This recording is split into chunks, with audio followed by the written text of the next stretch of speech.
What's going on, guys? It's your boy LQ, Real Deal Fantasy HQ, back in with a brand new episode with the Heat. And today we're going to be talking about James Robinson, expectations, and what to do in this situation, being that Travis Etienne will be missing the entire season. So I don't want to waste any more time, so let's get right into the episode.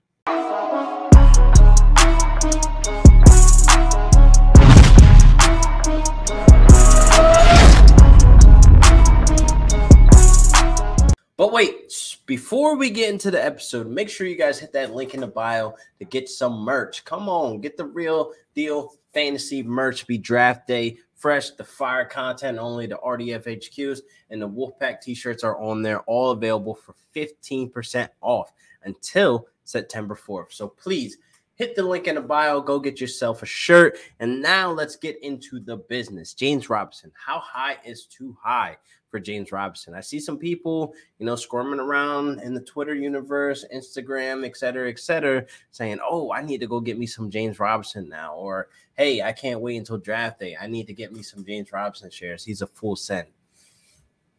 Let's pump the brakes just a tad bit, because I think people are expecting what we saw last season. Now, the Jags were a very terrible team last year. They had no one. The QB situation was a disaster. DJ Chark was underwhelming.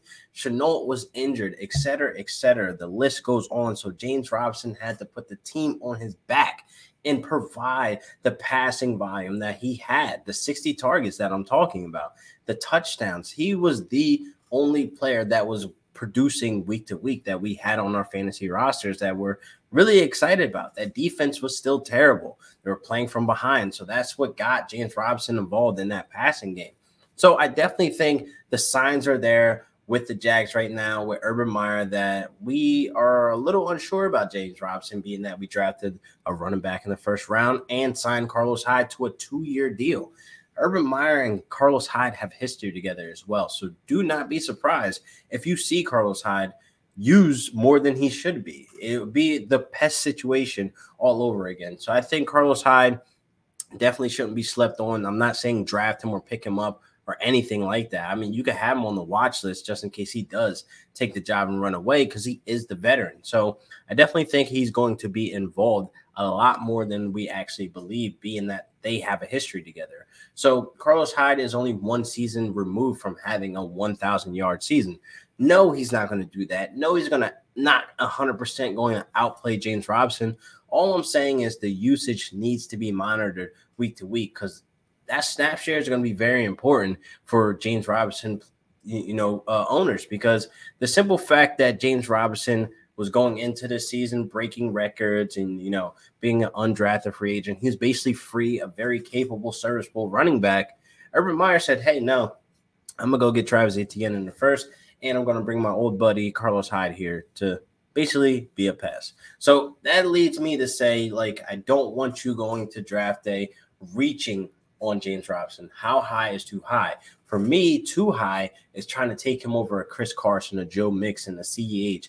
Those guys, no, I can't see myself doing it. So I think he falls in the realm, honestly, where the Kareem Hunts or the Miles Sanders, the Josh Jacobs, he's in more so that area for me. If I was doing my rankings, I don't feel like he's going to be a top 7 running back, let alone a top 10 running back. So I think he sits on the outside of the top 12 and maybe top 15 at 15. I just don't know if he'll have that volume to where he's going to be seeing anything close to what he did last season.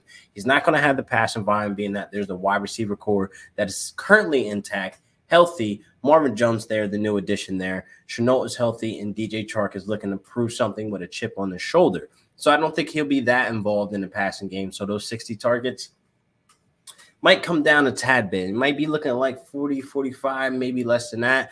But I definitely think we don't need to be trying to think he's going to mirror anything he did last season. That expectation needs to go out our window. He could definitely be a serviceable running back too if this offense is hitting on all cylinders. From what I'm seeing, Trevor Lawrence is getting the ball out quick, making right decisions. Preseason, they all look great.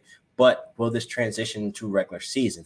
That's why I don't want to go out there and make an offer for a James Robinson when I really don't feel comfortable with the running back room right now and the plans of going forward. Shenault definitely plays a role in that rushing game as well. So that takes a little bit of bump to, Shenault there, and then it takes a hit to definitely James Robinson, being that it's just the usage, the snap opportunities, et cetera, that we need to monitor between Carlos Hyde. So these are all things you need to keep in your back in your mind.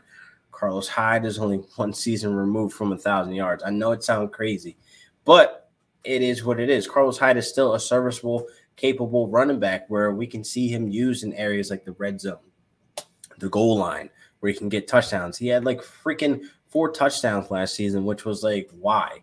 The year before that, 6. So it's like he's able to score. So do not be surprised if you see James Robinson touchdowns cut in half because of a Carlos Hyde. So these are all things that we want out of James Robinson, where I'm not going to jump ahead and go ahead and try to reach on him come draft day. That's definitely not something I recommend doing. So pump the brakes just a tad bit on James Robinson. Think about it. Don't go out making offers for him, giving, your league mates, the golden opportunity to get James Robinson off of them. It's like, no, you need to just relax, let it play out. You won't lose any sleep if you miss out on James Robinson. Again, how high is too high? Are you willing to take him over Joe Mixon? Are you willing to take him over a Swift? Even in that realm with Swift there, it makes me think about it because the passing volume is almost guaranteed for Swift. So it's like it's not there for James Robinson. It's just a lot of question marks. A lot of question marks for James Robinson. Too expensive for my taste. So if he's going that high, I'm out. I'll be fine. I'll miss out on the wave, and then I'll just hit everywhere else, with other running backs that are out there in that realm where he's going. So again, pump the brakes just a tad bit. Think about it. Don't make any hasty decisions if you already have drafted. So this wraps up the episode. Please, on a side note, go download Prize Picks right now. Download the Fantasy Daily app where you can make some big bucks. Use promo code FCO, fire content only, to sign up, and they will match 100% of your deposit up to $100. Let's get that money this season. I'll see you guys next week for another great episode of Real Deal Fantasy HQ with your boy LQ. Peace.